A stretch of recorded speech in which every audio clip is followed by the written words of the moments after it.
He's Nick, I'm Tom. I'm Florence. I'm Lewis.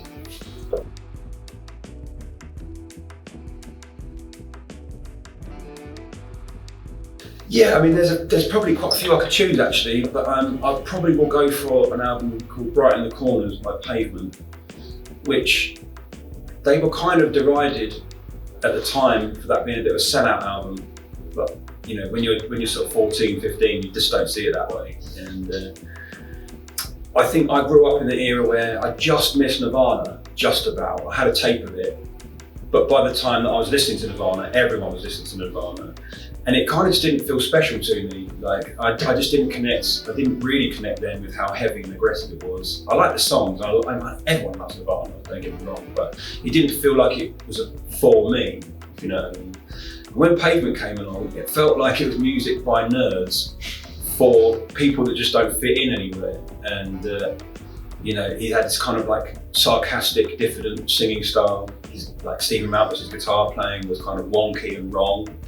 He was kind of a virtuoso of a slacker singing. He was kind of, he can actually play really well, but he chooses stylistically to make it sound wonky. And I don't know, just listening to it, it felt like they made it for me. It's the first time that really ever happened with the record. It felt like these people are the kind of people that were like me, you know. And they were from California, so it still had a sort of sense of exoticism about it. It felt different and aspirational in some weird way. And yeah, that's. I still listen to it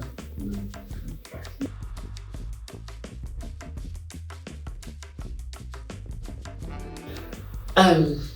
So the first gig I went to was at Brixton Academy in South East London, and it was Placebo, supported by a band called Little Hell, who I don't remember at all, but I did go to see them because it was my first gig and I was like, I've got to arrive in time for the support band.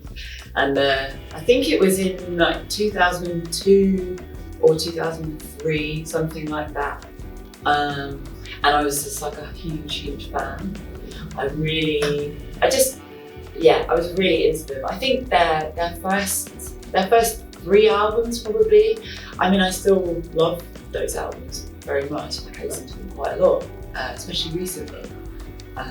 And yeah, I was about 14, something like that, and I just loved them. I really connected to just like how feminine they were, and but it was like aggressive and angry, but it was very feminine, and also like the subject matter was kind of, it felt quite sort of risque. It felt quite like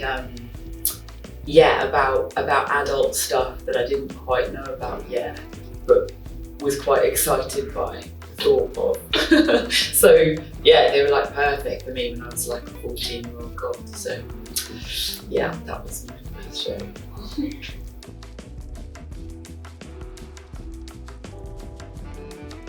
We don't get to gig in London very much. We kind of really do like 1 gig a year.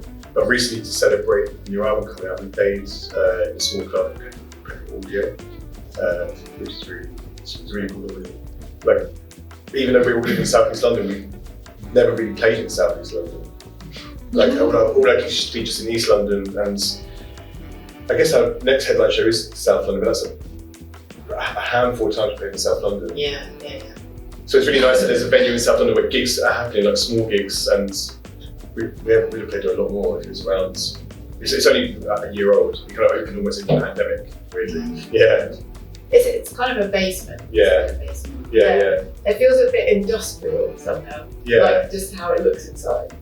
Yeah. And a lot of bands will do their secret shows there. Yeah. Proto Martyr recently did a much bigger show in London, but then also played Brixton Audio. So yeah, it's quite a flat.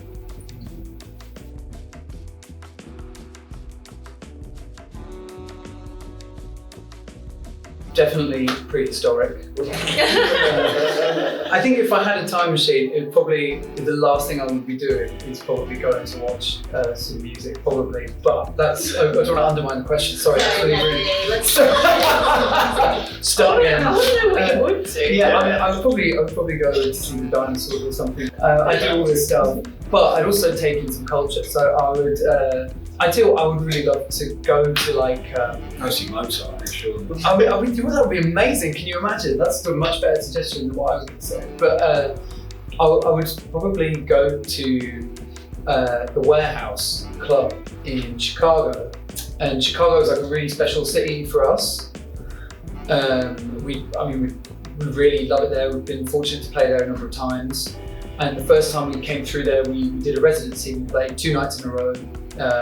A place called the Empty Bottle, which is like a legendary sort of dive bar and venue in Chicago, in a great neighbourhood, with a great team of people that work there. So we've been quite lucky to spend a bit of time there, and it's beautiful. It's a beautiful city. It's really unique. The architecture is incredible. It's got a really amazing feel and look about it. So I guess I would be going back to like the mid to late 80s. And yeah, just to a time when sort of house music was just bubbling up before it was even really called house, you know. I would love to have gone to some of those nights, you know, to see someone, I don't know, you might see Frankie Knuckles or Larry Heard or someone playing. But yeah, I've no idea what it'd be like, so yeah, it'd be really cool to do it. Yeah. Of course, yeah. Anytime. Right. Bye. Bye. See ya.